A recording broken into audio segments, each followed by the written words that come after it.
jump in on business planning for 2026. Does anyone, even just before we get into the main content, anyone have some good news to share about what's happening in their fourth quarter?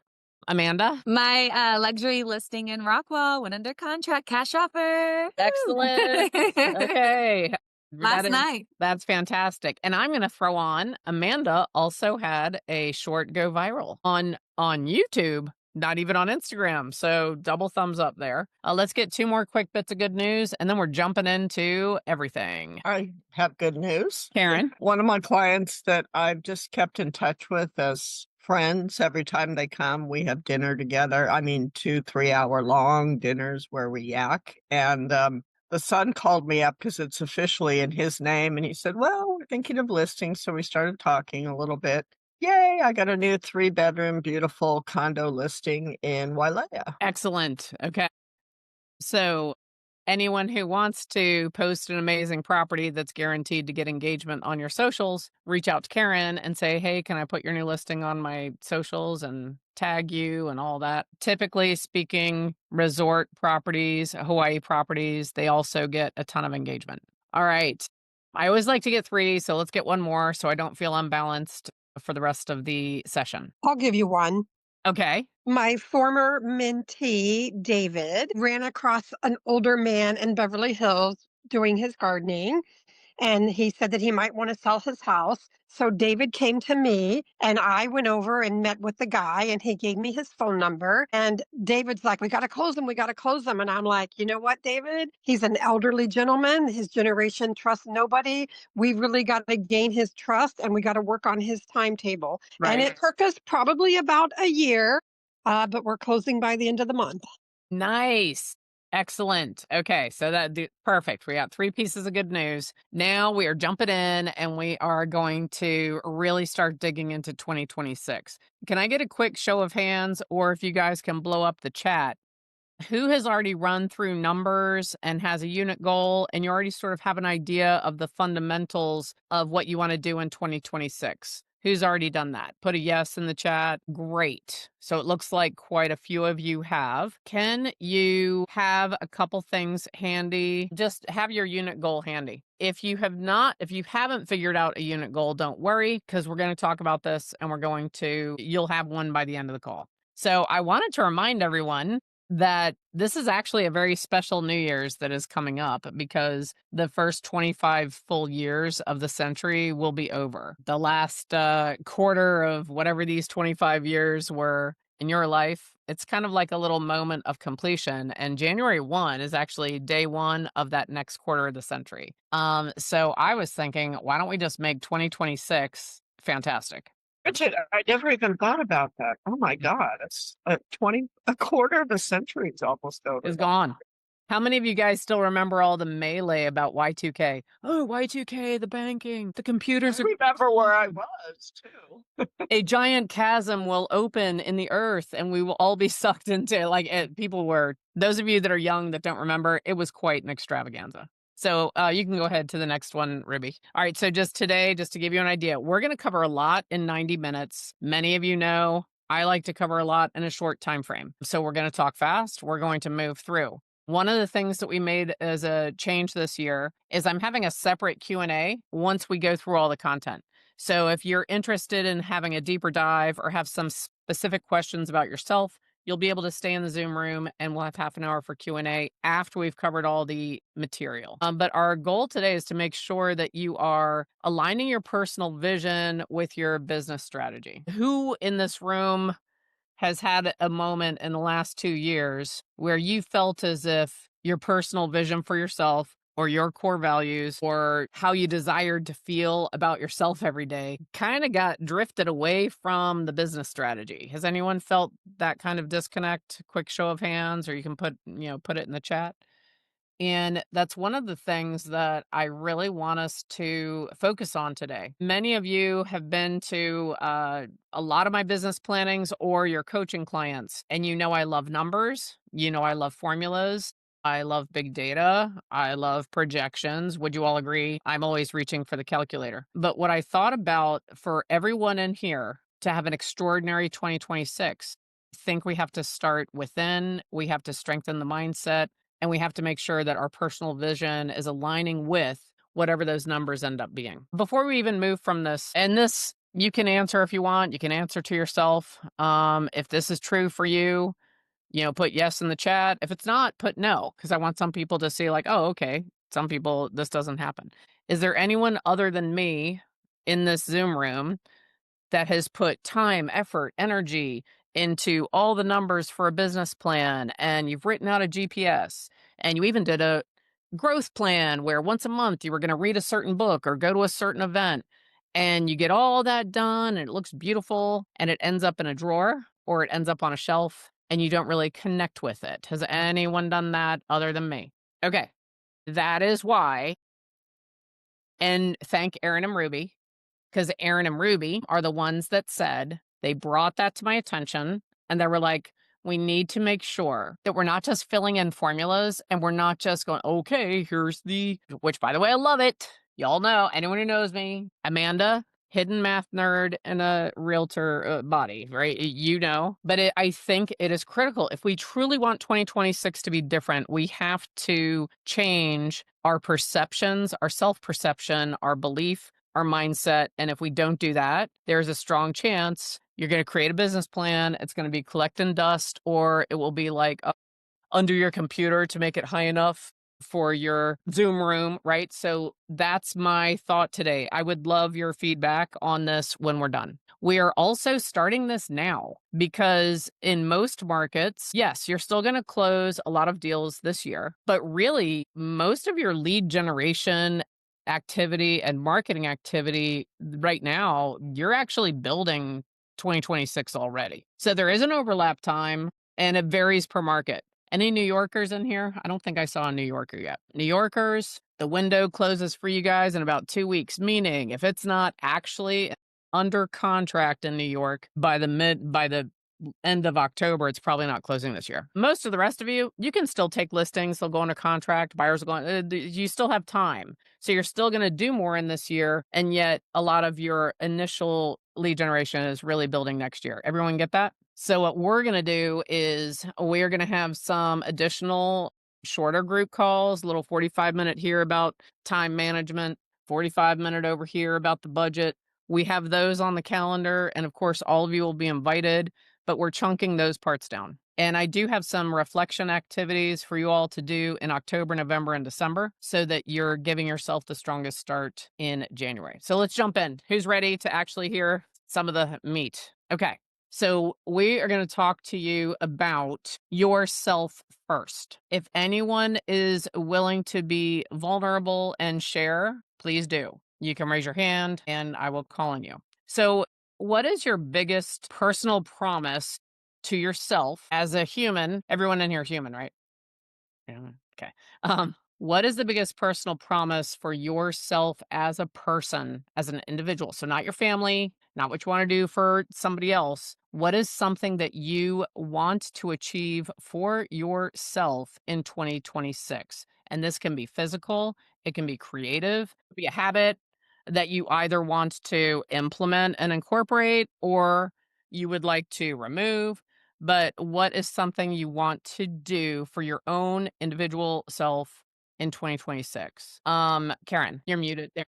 Thanks. Thankfully, I had several classes yesterday that really helped me get a focus on what I've been missing and what I need to do in my life. And I've realized that as long as I put my God goals and my family goals first, I've got my big why.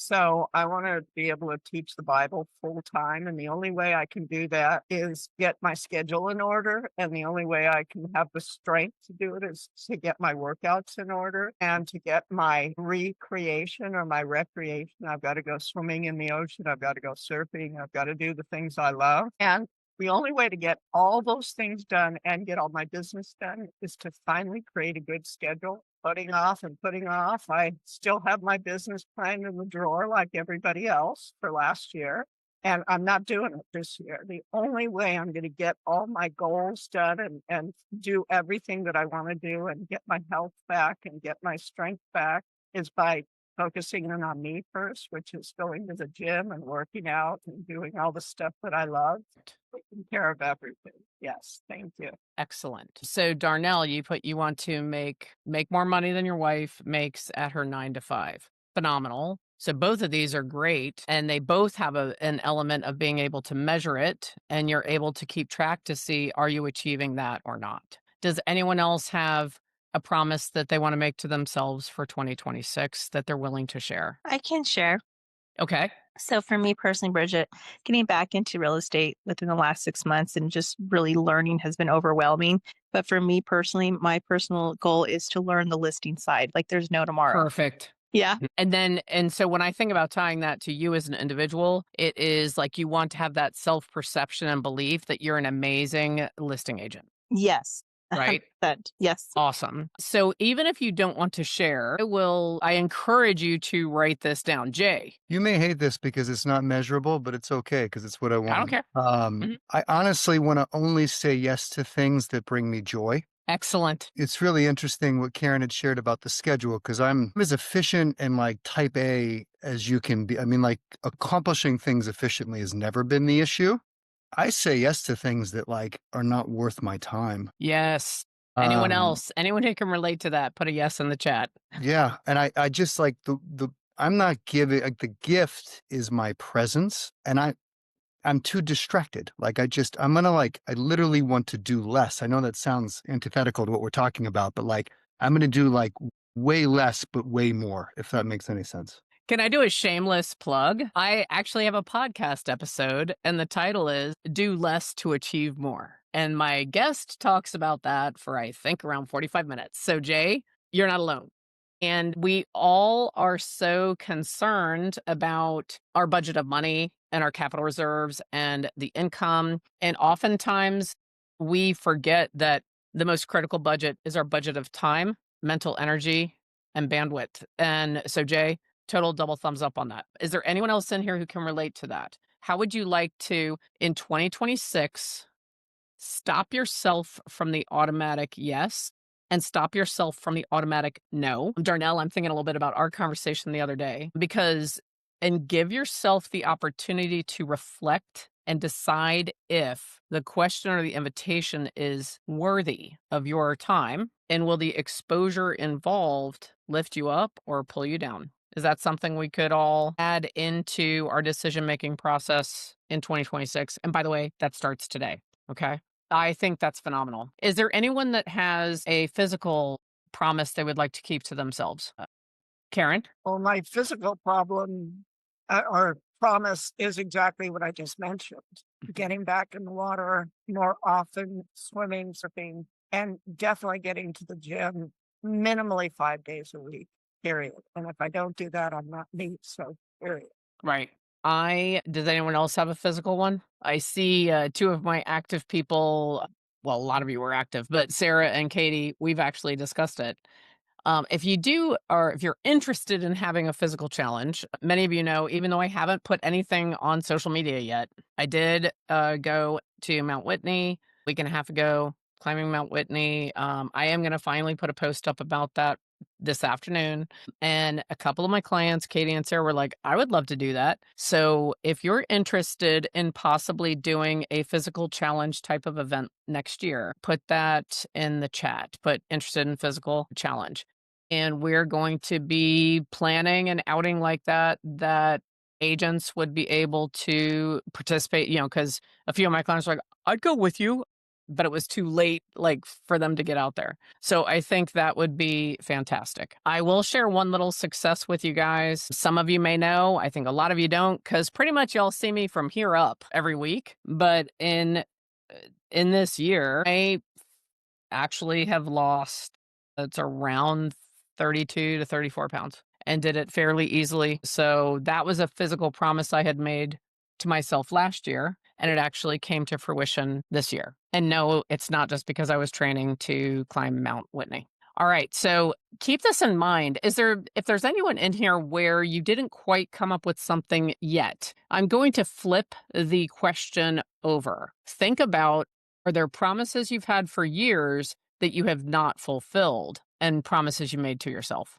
right? So if you need to, look at it from the reverse and see if you can identify a promise you want to keep to yourself. One quick note for my creatives out there. I don't know if COVID was weird because some people not in real estate, they got ultra creative during COVID. They were like working from home and staying home and crocheting and creating a map of the world with dryer lint.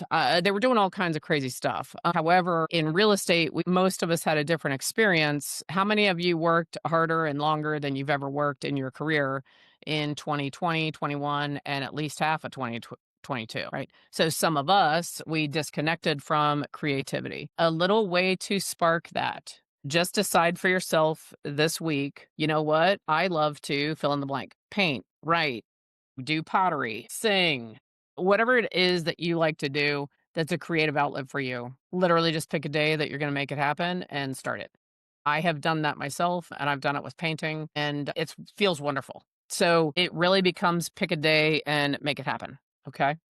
And then just some questions. You don't need to answer these now. These would be for reflection. So if you achieved this promise, how would that allow you to feel every day if you keep that promise to yourself for you as an individual? If anyone does have a thought on that, you can share it now. So I did something similar to you. I started working out. I think we've talked about it, and certainly much better. I lost a bunch of weight this year too.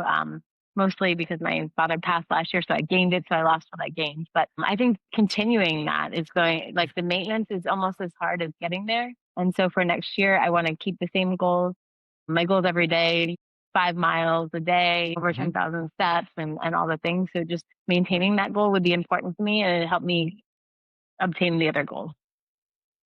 And Shell, when you think about it, right, it helps you do everything else, right? Oh, I Mentally, it's know. wonderful for you. Like, it- oh yeah, the mountain. Yeah, great for your I know mental not state, everyone right? wants to do the mountain, but if we have a tendency, how many of you know that concept of humans in general are more likely to keep a promise they make to someone else than they will to themselves? Yes. Right. And then sometimes we get caught up in that, especially because even if we're high D's or C's, if you're in real estate, you're still people oriented, correct? So when you're more likely to keep promises to others than yourself, you can find yourself in positions where you're stretched too thin. Maybe sometimes anyone in here ever overcommit, right? And you're not going to let anyone else down. And then when you focus on the others first, who is the one that's let down? It's yourself, right? So that's why I'm challenging everyone to, you guys know, please, you all know, I'm not talking turn into egomaniac of it's all about me. I'm not talking, don't turn into Jafar from Aladdin. Okay. It is just prioritize your time, your mental energy. Will this be a positive experience that supports you in your goals? Will it be a negative experience that will take you away from your goals? Because the stronger that you are, the stronger Shell is now, the better mother, the better agent, the better colleague, right? So you're exactly right, Shell. It's the whole overused cliche, put your own mask on first. Okay. So the couple of evocative questions, if you had to fail, why would you fail to keep this promise? And what single word defines your personal intention for 2026? So those you can do on your own time. If someone happens to already have their personal word for 2026, go ahead and pop it in the chat and we'll move to the next one. Ooh, restore. I like restore. So we are going to talk in a little bit more detail about gaps, habits, and your emotional driver. So what is currently missing? And this could be work or regular life. What is missing right now, or what is harmful right now that is creating a gap that's holding you back from your professional goals? It may be holding you back from truly enjoying every day in a very fluid, natural way. So, what's currently missing that may be holding you back? And you can put it in the chat, or you can raise your hand, or you can speak. I like seeing these words of the year in there. I think the why hit me the most yesterday is I've got to have my big why, because if you have your why, it drives everything else. So that's what I really learned. So I'm really focusing in on the why so that it falls into place, because I can't do any of it if I don't do all of it together. Okay. So big why, massively critical. If you're feeling disconnected currently from your big why, take the lead from Karen, refresh it or Alicia also put rejuvenation, either rejuvenate it or wipe it clean, start from scratch. But you're exactly right, Karen. The big why must be compelling and it must be connected to you as a human. If your big why is something like, I'm going to sell more houses than Betty Lou Bick Bick, that might work sometimes. It might work short term. Probably not going to be super compelling. Is there anyone else that knows a gap of what's missing from your life or business that is holding you back? Thank you, Amanda. I'm going to translate buyers into pipeline not strong enough, fear of the unknown, negative self talk. Yes. Lacking discipline with your schedule. Yes. Mind trash. I like that. Saying yes too often. Yes, I do get it. Betty Lou Bick Bick says saying no too often because that's a teeter totter. Right? How many of you not setting boundaries? That's funny. Shell, you put that and Alicia put it in right at the same time. No boundaries. So, what I would encourage all of you to do is really get clarity on what this is for you. A few others that are very common is a gap of not having a big enough database, not having a database that is actually functional and growing and being polished repeatedly. Um, and or who's willing to admit this? I will. It's not happening right now, but it happened in the past. How many of you have a database and don't do anything with it? Anyone willing to admit that? Okay. It's all the it's the that's in the same vein which Karen mentioned of having a beautifully color coded calendar and not following it, right? So it's Katie had mentioned and Alicia negative self talk or mind trash. And you don't have to raise your hands, but how many of you are still not setting each day with intentionality, positivity, and reflecting on your mindset and affirmations? So that's definitely something that is missing from a lot of agents. So identify what is missing. And I hope you can relate to this. I know I've done this countless times, and I've even done it with you all on coaching calls, and it is valuable and appropriate at certain times. But a lot of times when we think about what's currently missing, we jump straight to if I just had one more third-party platform that would bring me 2 leads a month, like we look outside of ourselves and think that's the gap. It's really not. No, am I saying that you may not choose to work with a provider? Of course you might. But if you make the focus first, what is fully within your control and what you're fully responsible for, then you're going to have a bigger impact on everything in 2026. Um, so that I think that's really critical. So now I want to switch to the positive. In this last year, what established habits do you already have or business tools in place that have created success, maybe breakthroughs in mental health, happiness? Like who can share some good news from this year? And what is a habit that is helping to secure that? Tina? We actually took the time to set up our database and our systems and put everything into place. And it's made a huge difference in how our year went. And then when we got with Bridget, she was telling us how to add stuff in, how to set, we do monthly newsletters, things just to stay top of mind. And so it really has made a difference. Good. Good. Let's get at least one more. Who's had a breakthrough or established a habit this year that has contributed to success in 2025? Outlook, self-perception. Find more peace and joy in my life. And I think something that's helped me is my fiance and I have been going on walks around the neighborhood, and we make it a point to leave our phone at home. There's no one that needs me at 5:30 in the afternoon. And even though I love to stay connected, it's a really good time to disconnect from technology and connect with my partner, get some fresh air, be outdoors. So that has really helped me and my mental health over the last couple months. Yes. And there's actually a few of you that have been connecting on walking and getting out and either doing it with family or friends. And some of you are doing it solo. A quick show of hands. Who's been, I'll say walking, grounding, or being in nature a little bit more than before? And sometimes it's social and sometimes it's not. Perfect. Okay, great. Love the idea. Yeah. Sorry. I love No, the go ahead. idea of leaving your phone at home. My husband and I call it our alignment walks because we align on everything. And I think that leaving the phone at home is awesome, but we also do a lot of scheduling and we figure things out and align on that. So I have to figure out how to do both. I always, if I bring my phone with me, I will inevitably go into an app, add something in Amazon, like go on my calendar, and there's nothing that we can't like summarize once we get home. Like, okay, we talked about this, this, and this. Do it when you get home. It has been incredible leaving it at home, and we're so present with one another, and we actually get way more done than we would have if we had our phones on us. I love it. Yeah. I love both that, and I love the title alignment walks. Sorry, guys, I have to leave. I have to go on an alignment walk. Great name. Darn, Jay. Two quick things. One, I am banning the word busy.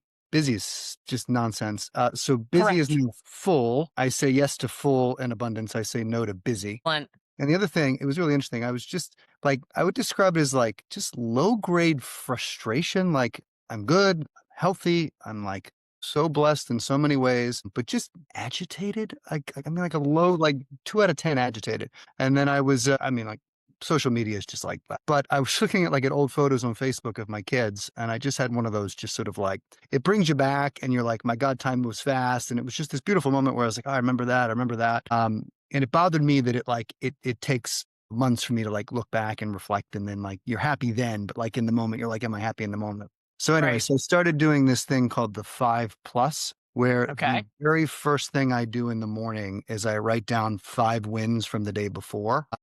And they are usually relational in nature, but Okay.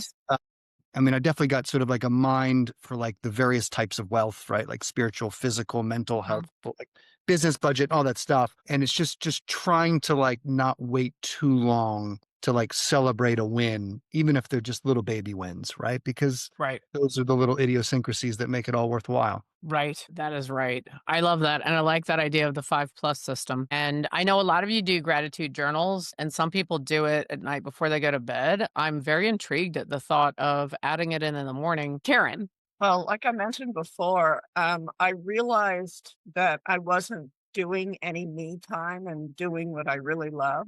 So I jumped back in the ocean. I wasn't supposed to because I got slapped in the face with, I had to undergo surgery. And it really brought me back to, oh my God, you haven't been eating the way you've always eaten all your life. You haven't been working out. You haven't whatever. So I went to the beach. And there's a reason they call it recreation because you are actually recreating. So I had plenty of time to reflect and think and recreate. And it just gave me so much more energy. So instead of thinking, well, I got to stay home and do this, that, and the other, which I've been doing, by taking the break and recreating yourself, you have 5 to 10 to 100 times more the strength to come back and attack things once you've taken the time off to breathe. Excellent. So we did talk a bit about the why. Thank you, Karen, because she brought that up. So these, I do think these are things where starting with a clean slate would probably benefit most of us. With the exception of Alicia, and Alicia, actually, you do have more time affiliated with real estate. Many of us have been in for quite a bit. And so clean slating this in terms of big why, where your success came from this year. And I don't mean, oh, my top performing source was agent referrals. No, I mean like within yourself and what you were doing, what led to it, and then also identifying those gaps. I believe this would be a really strong activity. So it's time for the first poll. We're doing a poll. We are going to, where to go? Hold on. Dagnabbit. By the way, Bridget, you do look great. Oh, thank you. All right. So this is the first. This is a quick one. I have a couple that are fun, but we're going to look at this first. So look at your screen and go ahead and answer the poll.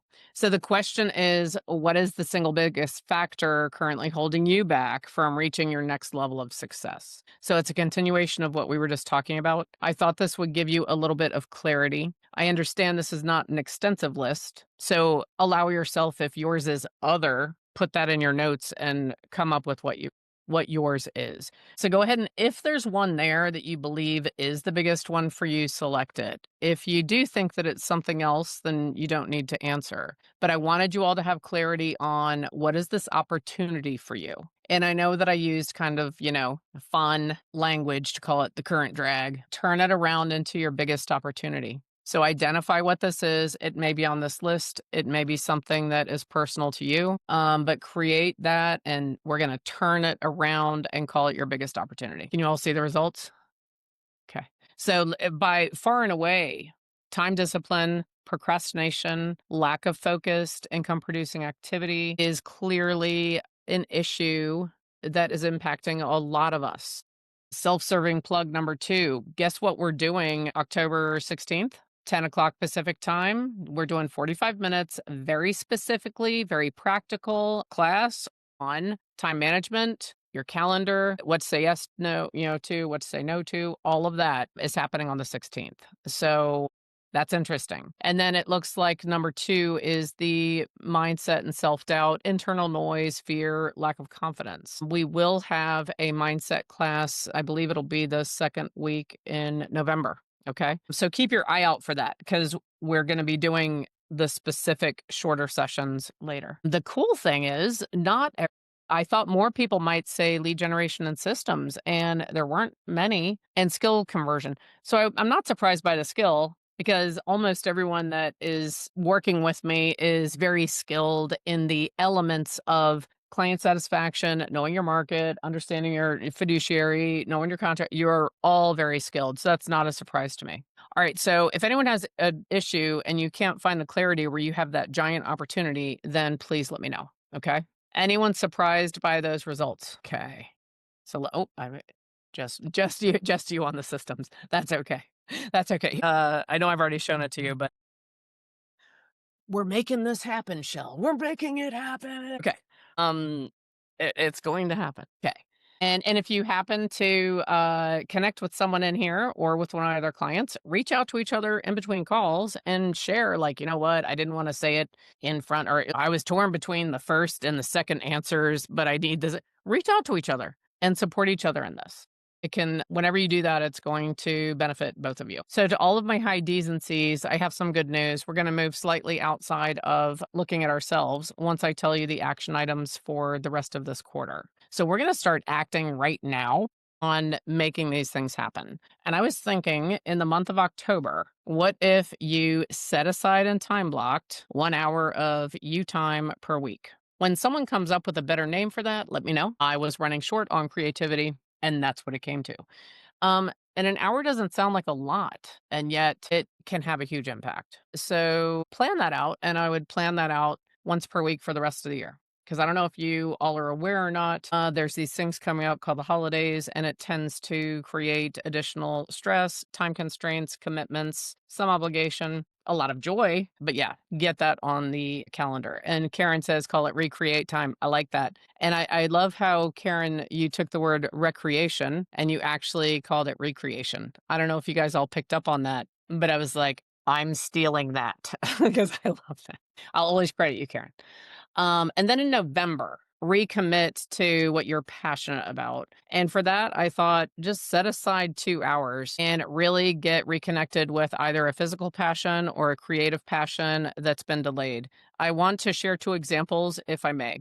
One is to return to your past. How many of you participated in a sport or an activity or dance or art or drama or whatever when you were younger? Guess what? You can still do that now. So if you feel like it, say, you know what? I'm going to go ahead and sign up for adult ballet classes at the beginner level because I haven't done it in 20 years. Or I'm going to find that local drama troupe and I'm going to see if I can join that. I have a quilt that's a quarter finished under the bed since 2021. So you guys get it. So you can go to the past and take an old passion and make it new again. The other thing you can do is, who always wanted to do something that you never did? In that same vein, Betty Lou Bick Bick. Okay, so Betty Lou, what would you like to share? I always wanted to try fencing, and I never had the opportunity or ability to do it. Maybe I'll try fencing. So you get what I mean? And that's actually legit.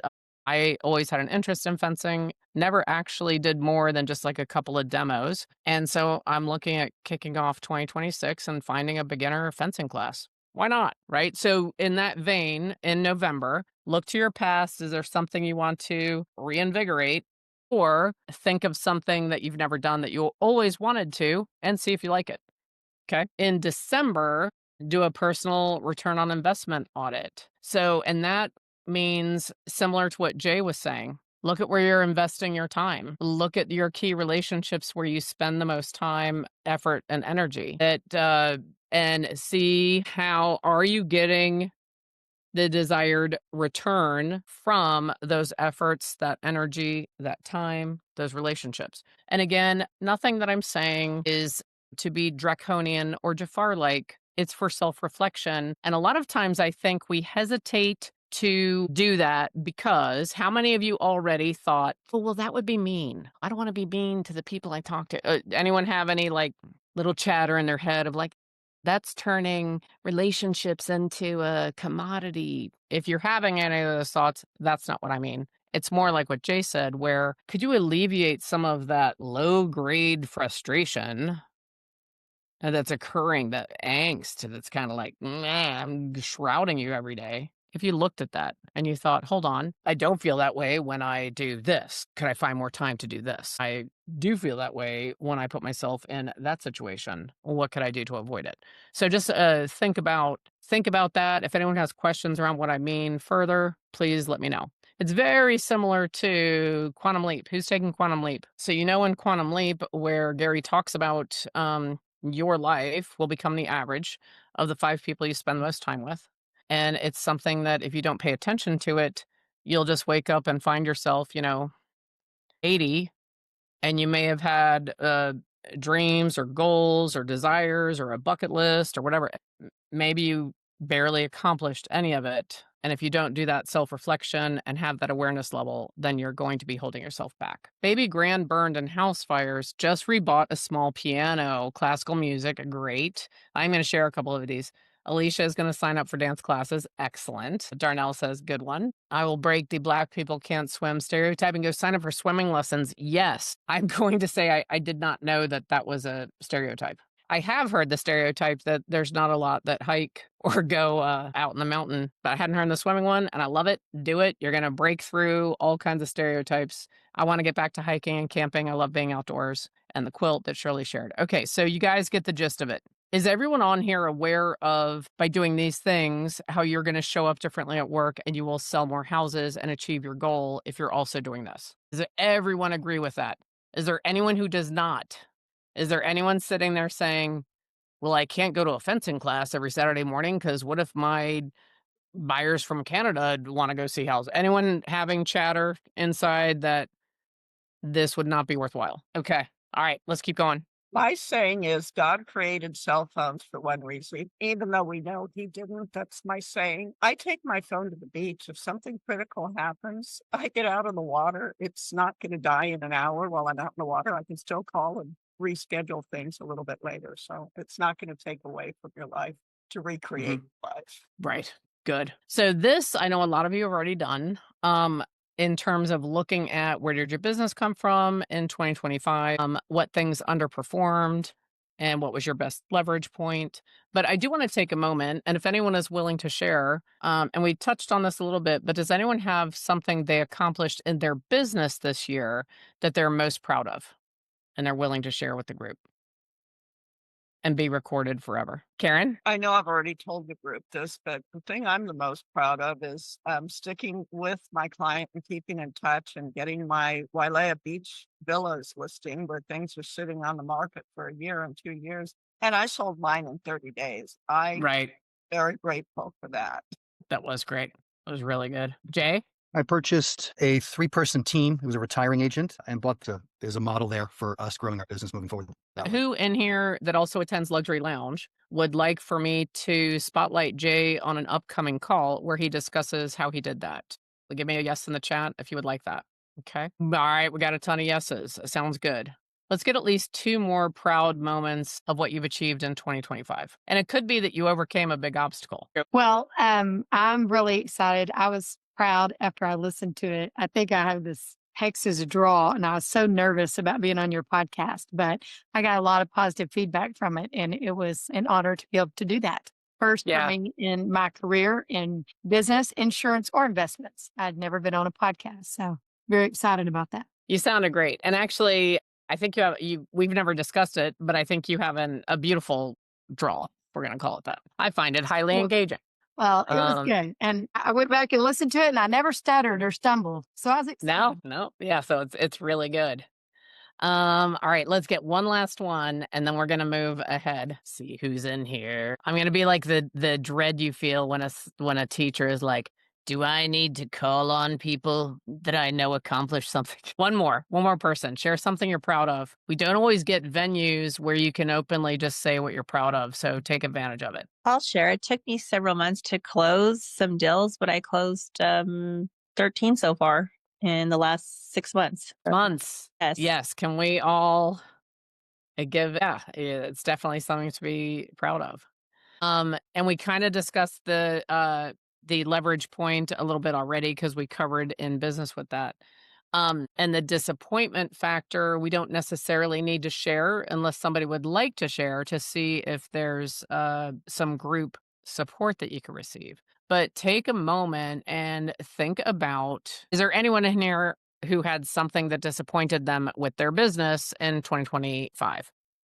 Other than me. Jay, it looks like you and me. Actually, I can't see everyone, so I don't know who else raised their hand. I really believe in what you focus on expands. I also believe in having a very positive outlook. I am one of those annoying friends that when people have something awful happen, they'll call me because they know that within about 45 seconds, I'll be like, well, Betty Lou, that means now you have more free time for cleaning your house. Like they know that I'll find a silver lining to pull out. If we really want 2026 to be different, I do think it would be worthwhile to almost autopsy style look at 2025 and really look at what was your disappointment at work that was within your control. So again, I'm not saying like the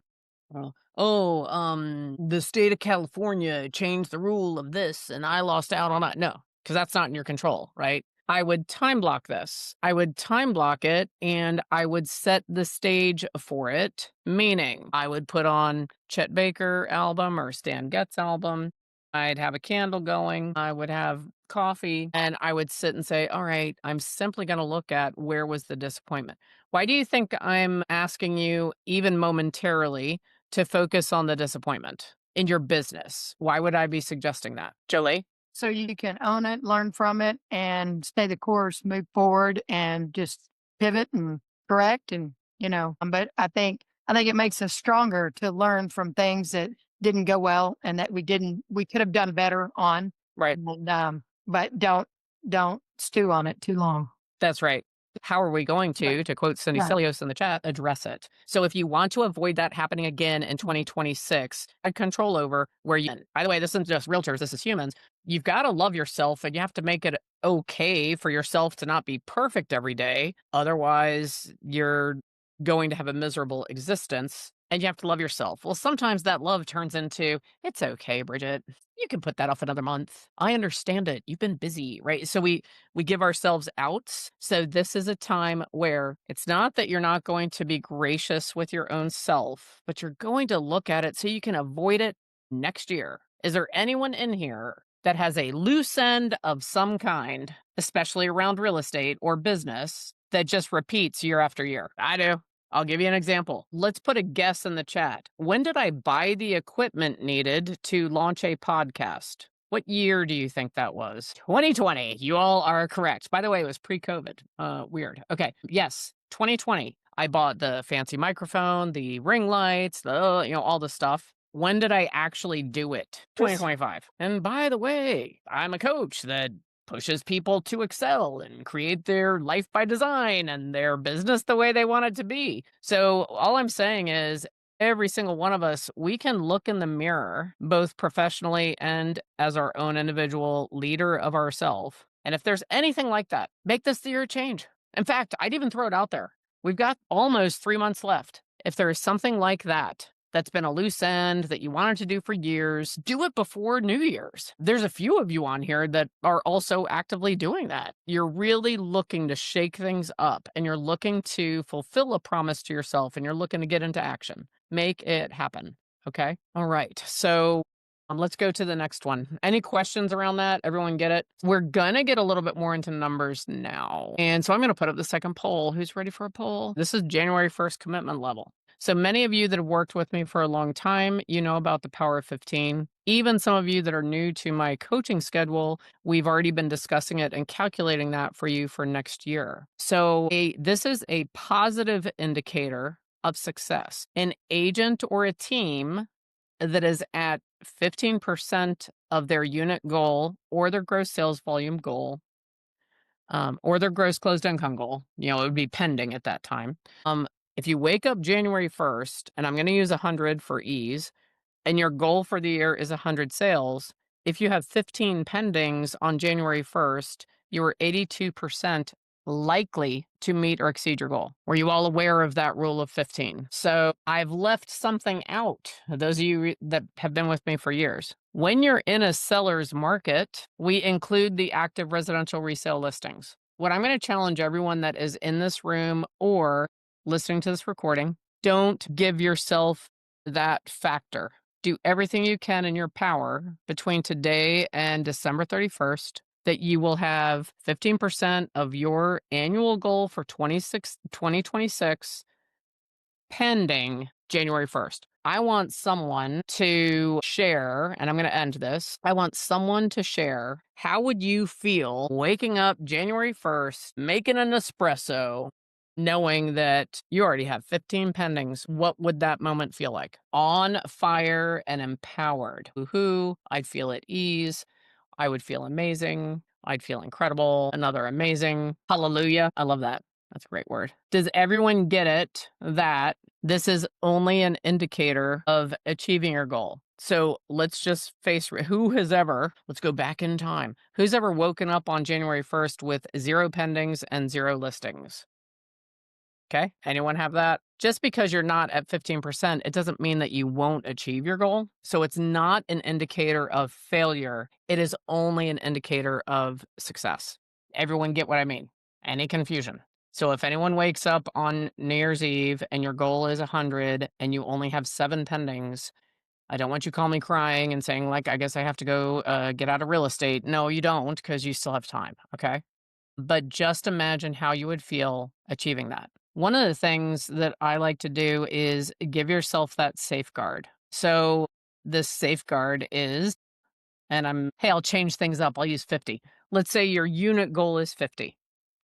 Then what would your 15% be? 7.5. We'd round up to 8. So if you're focusing on the pendings and not your active residential resale, you've got a little safety net. You've got a bumper guard in the bowling alley. Because let's say that you hit 4 pendings, but you have 4 active residential resale listings, you still are at 15% as long as you're in a market where listings are selling. Which I have news for you. It might take longer and need price reductions and concessions, but everywhere in America, real estate is still selling. Any questions around that January 1st rule of 15? Is there anyone here? UA, I know that your key indicator that you thrive on that gets you fired up is gross sales volume. Is there anyone else here where you just get really excited about sales volume over units? All right. Mark the calendar, any of you that have known me for a long time, because I don't believe I've ever said this. That's okay. It's okay. You can make it 15% of your gross sales volume. Anyone know why that's significant? And I never say that. What do I usually say? I don't know Units why. trump everything. I usually say units got to be units. I don't know why, but it's hard for me to figure on units because our price point varies so much that if I count the units, I don't know, maybe I should. Because if I just put a bunch of units in, eventually I'll make the goal. But ours are just, we're all over the map on prices. Well, Karen just opened the door for me to walk through briefly. We're just going to talk about it briefly. Who's heard that before? That units are the key indicator and that's the most critical factor and you should build your business plan on units. Like you've all heard that before, right? One of the reasons is it has more predictability for the very reason you just mentioned, Karen. Many of you, I'm going to say all of you, you're in markets where there might be a house that's $1.6 million, and then there could be a studio condo near a college that's $495, or like a lot of you have broad ranges. But if you build your business systems to make sure that you have enough units based on your average sales price, whatever that is for you, not for your market, you can actually have predictability and systems in place to attempt to achieve that. But I love how your low price point is $495. That's your bottom of the barrel. I was thinking the same thing. Well, good luck finding $495 over here in a house, but you can do it in a condo. She's like, You're actually dive to the bottom, $495. Uh-huh. Yeah. Every once in a while, my Southern California shines through. We know where you are. Yeah. Okay, so you might have a listing that's 135,000, and then you might have one that is 700,000. You guys get what I mean, right? So typically speaking, and for 26 years and 11 months, I've always said you must have units as your key indicating factor to achieve your business goal. I'm going to credit all of you to softening the mule head. My first former mother-in-law actually called me a mule head with a French accent more than once. You all have opened up my eyes that it is more critical, as UA shared with me, that you've got to feel fired up and you have to wake up in the morning being like, yes, I'm going to find the next 768,000. So what I'm saying to all of you right now, figure out which of the three, gross sales volume, units, or net income, that gets you the most excited. And let's figure out how to have that keep your fuel and your fire flaming so that you can stay more engaged with your goal. Because if you don't connect with a unit, you're not going to, your business plan is going to sit in a drawer or it'll be hanging on the wall and you'll put Post-its over top of the key indicators, right? So you guys, we can look at gross sales volume now. Okay. So for your January 1st goal, did anyone calculate, and would you like to share, what is your 15% that you're shooting to be at when you wake up on January 1st? Who did the math? I did the math, and I did the math by net income, Okay. and my number is 37,500. And I was going to save this for the ahas, but I'm going to tell you now. And I've told you this when you were my team leader many, many years ago in the marina office. You are the only person in 21 years of selling real estate who breaks things down so easily and in a manageable way that makes it seem extremely easy to achieve our goals. If you do the math, 15% of 2.5, that's nothing. That's nothing. Right, So right. thank you. Well, good. Thank you. Thank you for saying that. Yes, Rhonda, I was her team leader in like 2010, 2011, something like that. No, like 2000. Oh, maybe Yeah, I think so. But 2004, thank you for saying 2007. that. Yeah. Oh, 2008, I think I went to the marina. So you came in sometime after Oh, that.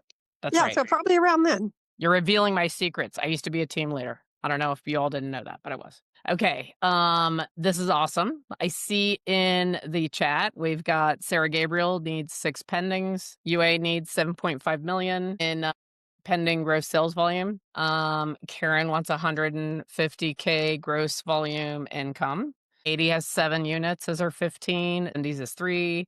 Bells is 15. So what do you guys think about having this focus and giving yourself clarity and a goal that you're shooting for during November and December so that you don't get wrapped up in holiday haze? By the way, everyone who knows me, I still want you having time with family. I want you having off grid time or off technology time.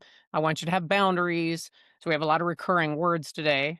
And I want you to have the whatever your version of a Hallmark Christmas is. I want you to have that, or Hanukkah or whatever, right? So I want you to have that. And yet, when you know you're driving for that like celebration on New Year's Day, this I think is amazing. Karna put 10 units or 6,750,000. I knew it. I knew if I expanded it, somebody would do both. No, I love it. You know, I'm teasing you. Okay. So if you need help working on that, all of you that posted and shared, are you already feeling a connection to that number? Are you like, oh yeah, good. I would print it out. I would share it. If you have a team, share it with your team. If you're a solo agent, share it with your team leader, your lender, your inner circle. Like share your January 1st target. Okay. These are all great. And the thing is, remember, it is customized to you and customized to your market. Okay. And Amanda, thank you for sharing that. Says trying not to have negative self talk before you start. Absolutely. Yeah. No need for it, right? You've got, what does she have? 11 weeks, 11 and a half weeks. You have plenty of time. There is some seasonality, and that does play a factor. I was Michelle gonna mentions that. Mhm. Yeah, I was gonna say with that being said, I think it's the fact that it's by January 1st and it has to be pending because like timing it right to where the closing's right after, the new year. And so it's like knowing what's coming in December. And so that strong pipeline I mentioned earlier, a lot of my stuff is scheduled for later in the year next year. So that's why my wheels start going. And I'm like, okay, well, and I hate to set an unrealistic goal in my That you're mind. not going to hit. Yes. I want to And so open this up to the room. What advice do you all have that you would give Amanda, or perspective? Maybe, like, how could she look at it? When we did this last year, forgive me if I'm misremembering. I thought it was like signed listings that you have that are going to go live in that first quarter count. So they're not pending. They're not. I mean, I can't remember what it was. Is it just active listings? So, Karna, you went exactly where I hoped somebody would. So, Amanda and anyone else who's in a market that had this similar type of gremlin pop up in their mind, if you know that's the reality of your market, then say to yourself, I know my market. Part of my strength as an agent is I'm a market expert. So, my 15% will be pendings and active residential resale listings and signed residential resale listings that plan to go live in the first quarter. So, Bridget, I think you'll appreciate this. I also do it. So, I take a step back and I do it on pendings, but I look at my year over year and what months are the majority of my business, and I'll do it. Mhm. So, I'll take my overall goal and I'll do percentage wise where that looks like. So, I have more of Yeah. a realistic goal for myself because I'm just like Amanda. Like, I need something realistic, or I'm going to be like, oh, I didn't hit it, and it's only December. Right. Only Right. January Okay, 1st. good. I didn't hit my first goal. And in our coaching, we can customize this for you guys. I just want you all to have that focus and drive in this last quarter. And I don't want you to fall into, and I'm going to say average agent. And you guys know I love agents. I do. I do love agents. But a lot of agents, it's like, well, it's Halloween. Holiday season started. See you Martin Luther King Day. And they just kind of like dissipate like a blown dandelion, going through the air. And they might do a deal if it falls in their lap and hits them on the head. So I don't want you, none of you would be that extreme, but you get what I mean. When you know that you're shooting for that strong day, let the rules of the game can be customized to you. They can be customized to your market, and it's going to keep you engaged and excited. And if you have a team, it's going to keep you even more engaged and excited, and your team members. Okay. So the next power of 15 is having a 15th protocol. So everyone know what a 15th protocol is? I'm going to use Shell as the example. So Shell customizes, and I'm just going to say 20%. She looks at her multi-year trend. She looks at what she did in each month of the year, factors 20% growth. That's her goal for that month.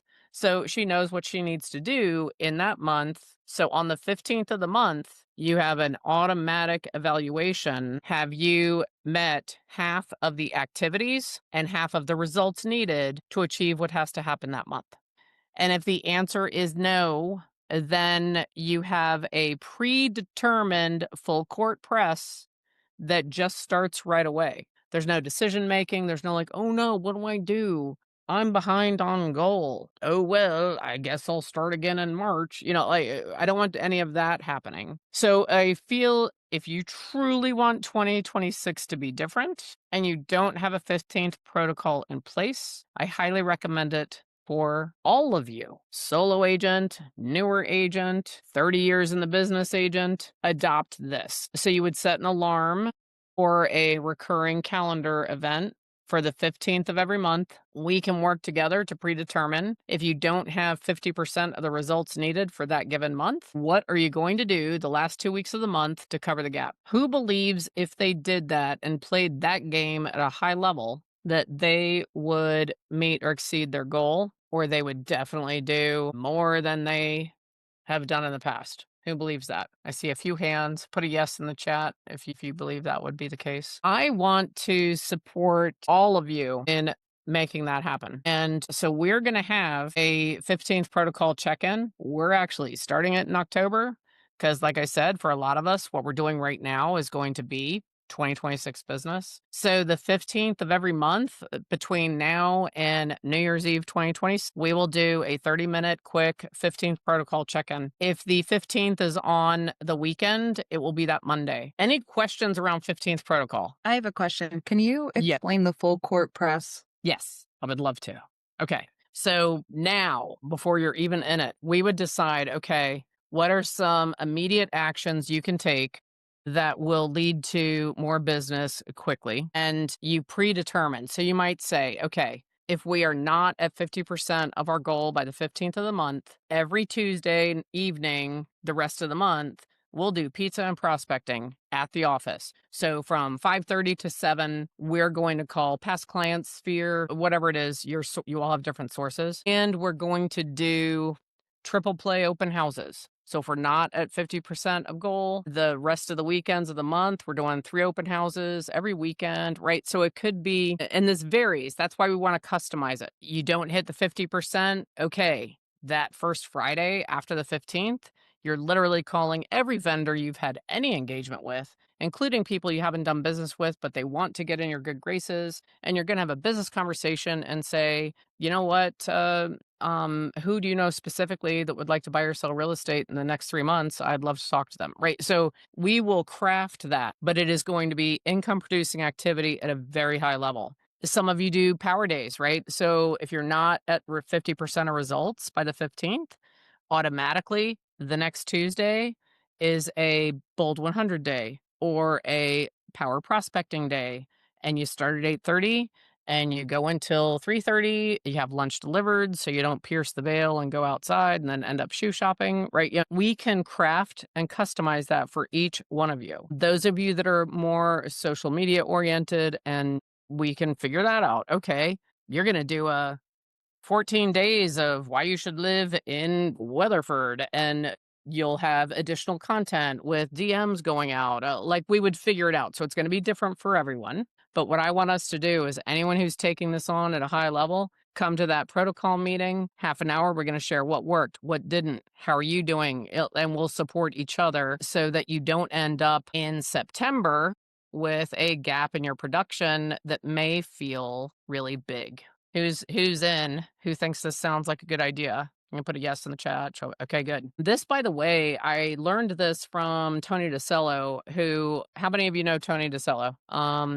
I knew him way back in the day in the early 2000s. He was with the Mike Ferry organization and he was a coach there. But he is highly influential and he's had a huge impact on the real estate industry. He's Diana Kokoska's husband. But this really came straight from Tony. I'm excited to embrace it and use it as a tool to make sure that we all have the best 2026 that we can have. Okay. All right. Next. So communication. Okay. See, I said something popular about you could use sales volume or income as your key indicator. Now I'll say something unpopular. That was not by design. I just realized it now. I cannot tell you guys how critical the nature of voice to voice, face to face, in person. It is getting more and more important every day. I'm actually going to jump to the third item on this list. How many of you are in states, and I see a few of you already, that there's now a limitation if you have a past client who has done business with you. If you have not communicated with them directly, meaning person to person, voice to voice, or face to face, in 18 months, you have lost the right to communicate with them if they're on do not call lists. I'm looking at all of you Texans. Did this go into effect and what states are in it? Do you know? Texas has regulations. And by the way, the few of the states doing it, there's different time frames. Texas, New York. In fact, in New York, it's so extreme. Like every agent had to sign a new form. It's quite an extravaganza going on there now. Can you say that again? You're saying if you haven't spoken to a client in 18 months, you can't call them? Yeah. Yes. If they're on the do not call list for federal or your state, you lose the right to call them. Now, if they're not on your state or federal do not call, you can still call them. But why do I bring this up now? And I don't like fear mongering, but I also don't like people to get sideswiped. If it's happening in a few states, guess what usually happens after that? spreads. It spreads. I will not ask for a show of hands, but many, many agents fall into being focused on current listings, current pendings. Why isn't that under contract? What happened with that appraisal? What? So you get wrapped up in that. Plus, you have lives, dogs, families. You've got all this stuff, right? So the reality is, you may have the best intentions of talking to all of your past clients once a quarter, and you may fall short. Can we all agree that we may fall short in that? Right? This is mission critical because the last thing we need is because something spread like viruses through the country. We don't need like Oklahoma sees what Texas did and they're like, we should do that too. And then, next thing you know, then Arkansas is doing it, then Tennessee, then Virginia, right? And then South Dakota is like, we're not doing it because all the rest of y'all are. Right. So, but we don't need to deal with that. So what I'm saying is make 2026 the year that your top 20 VIPs hear from you every month in a voice-to-voice or face-to-face manner. Or next 100, which you put 50 in the odd months and 50 in the even months, they hear from you voice-to-voice or face-to-face 4 times a year. The remainder of past clients or key referral partners in your database, they're hearing from you 4 times a year. Or at very least once every 18 months. Okay, wait, I have a question. Yes. When it says voice to voice, does that mean voicemail or they actually have to talk to you? When I say voice to voice, that means you are talking to them. So you may be seeing them, you may have stopped by their house, you may have invited them to an event and you shook their hand and said, got a selfie, right? So it's like, it's real. It's not a voicemail. It's nothing electronic. That's not, you're using your phone, but it's not an email. It's not a voicemail. It's not a text message. It is a two-way communication between the two of you. Okay. Okay. So is there anyone on here who hesitates to call their past clients regularly? Okay. Can we stimulate you with the fear of losing the opportunity? We all know, right? The majority of people actually run away from pain more than to pleasure. So just think to yourself, if Pennsylvania starts doing this in 3 years, I do not want to have to be flustered. I don't want to have that fear of that being taken away. So just reach out. Okay. Now onto something a little bit less fear-mongery, and that's not how I meant that. I feel like everyone should know what's happening because some of the people are where it is happening in states, they're not aware yet that it's even happening. So be on alert. That's one of the new trends that states and their legislatures are like getting all, let's do this. Okay. The middle. Before I am now. Thank you. That's a good motivator. Yeah. Just know that that may be a privilege that goes away. So call them now. And this is something I'm very intrigued about. How many of you feel that you are talking to enough people every day and every week to achieve your goal? If you don't want to answer out loud, you don't have to. If you feel like being vulnerable, please give us the real answer. Yes, are you talking to enough people to achieve the goal or no? Okay. So here's a thought that I had. What if the only thing you did, and I kind of mean that for real, what if literally the only thing that you made a significant change in, you just looked at how many people you're talking to right now? So do a baseline between now and Halloween, literally keep track of all your contacts. How many people are you actually talking to? And what if the only thing you did was double that number of people you speak to every week about real estate in the next 60 months? And that's actually a question I wanted to throw out to the group. Does anyone think, like, could that do anything?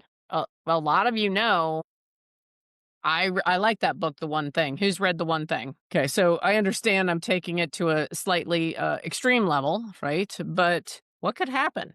What if you said to yourself, I'm not doing anything else. I'm just going to make sure currently I talk to, on average, my average is I talk to 31 people per week about real estate with the intention or purpose of either connection to reinforce relationships, to get a referral or an appointment. And you said, the only change I'm going to make is I am now going to talk to, I forgot the number I said, 31. I'm now going to talk to 62 people per week. And every weekday, or even 4 weekdays out of the week, you start the day making those contacts. I think it's intriguing. Would any of you in here be happy if you had done double this year what you've already done? And I wasn't trying to be as obnoxious as that sounded. Of course you would, right? But is it as simple as that? We have to talk to more people. if any of you are nervous about like the internet's going to take your jobs, AI is going to take your jobs, a way to combat that is to keep the human in real estate. Guess how you keep the human in real estate? Be a human and talk. Talk. It's all communication. Communication is a relationship. So we don't even need to answer this right now, but I'm compelled by that. And if anyone truly wants to take that on with extreme ownership of, all right, I'm getting a baseline over the next 20 work days. I'm going to find out what my average is, and I'm doubling it as of Veterans Day. And I'm going to do that for every week that I work. Like if anyone wants to play that game at a high level, let's make it a group. Let's do it. Let's do it and see what happens. All of you know, am I saying that video marketing isn't important? Of course not. I'm not saying that. Like, so you may still do the other things you're doing, but the one area that you would truly change and focus on and be extreme about and fanatical would be that. It could be your 15th protocol. Yes, that's true. All right, let's go through. That was one of the critical things I wanted to make sure that we covered. Leads to a closing. You're all going to have this formula. These are some keynotes that are still true about building your plan. So you're going to have this. If you've already done your business plan, a lot of you divided by 12 months instead of 10. I want you to look at the building your plan. And if you need to modify your current business plan, apply these factors. So this is some ways you can simplify growth. One of them, I think, is even what I just said. Like, let's simplify it down. Literally double the number of contacts you make every week and figure out how to do it. So don't sit there and be like, how would I do that? I don't know. We'd figure it out. Okay. I'm just going to roll through them very quickly. What if you committed to going on one more listing or buyer appointment per week next year? So you're probably going to work around 45 weeks next year. Calculate how many weeks you're going to work. Okay. I'm using 45 as the example. Would your business today be different if you had gone on 45 more appointments in 2025? Okay. And again, so Amanda, I'm not picking on you. I'm just using as the example. If any of you were there saying like, I don't know, like, I don't know, quiet the gremlin down.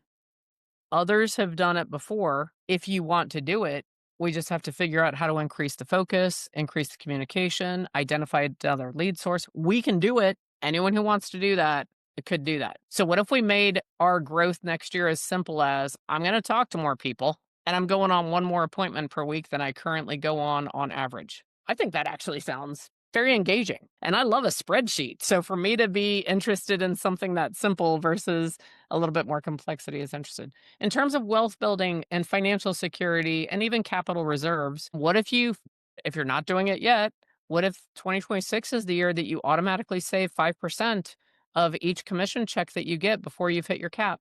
And then after your cap, 10%. And you do it upon distribution. In fact, if your bank lets you do it, which mine does, you can actually have that as a set rule. The deposit comes in, 10% goes out to that, to the savings account or the savings vehicle or the high interest savings, or whatever you want to do. What if this is the year you put in automatic savings if you don't have it yet? And other thing, last thought, return on investment audit. If you have a long-standing relationship and a marketing effort and you're in love with it and like, oh, I could never leave realtor.com. I've been with them, but you're losing money on it because you actually calculate your expenses and you did not even have enough commission to cover it, or you're covering it barely. It's like, oh, well, I spent $8,000, but I made $8,100. Make 2026 the year you let go. If you're not hitting at least $2.50 per dollar spent, cut it and redirect the funds to something that will get you at least $3 per dollar spent. Yes, there's usually a ramp up period, but like I'm just saying, don't feel handcuffed to any underperforming third party process or service. I am going to do the last poll. I know a few of you had to go, but this one is really fun. And this is a pop quiz. Who would love a pop quiz? I do. Okay. So we're doing pop quiz, launch, and then we're going to wrap up and then Q&A. So the first question, listing appointment emergency. It's Wednesday afternoon and you have no confirmed listing appointment scheduled for next week. What is your immediate priority? Pick one. Your choices are call, text your top 10 hottest leads, call your trusted vendors and ask for a hot lead, call an inner circle member that is not an agent and set up a listing or buyer consultation for a real play that week, block off time for immediate lead gen, clearing the calendar of non-income producing activities, or all of the above. And that's not one where like everyone has to say all of the above. I just felt like I'd add that in. What I'm going to encourage you to do, if you've already voted, take a picture of that or write it down and start doing that every Wednesday. I know in the question, I said listing appointment. It could be a buyer consultation, so don't get hung up on that I said listing appointment. Number 2, the negative conversation.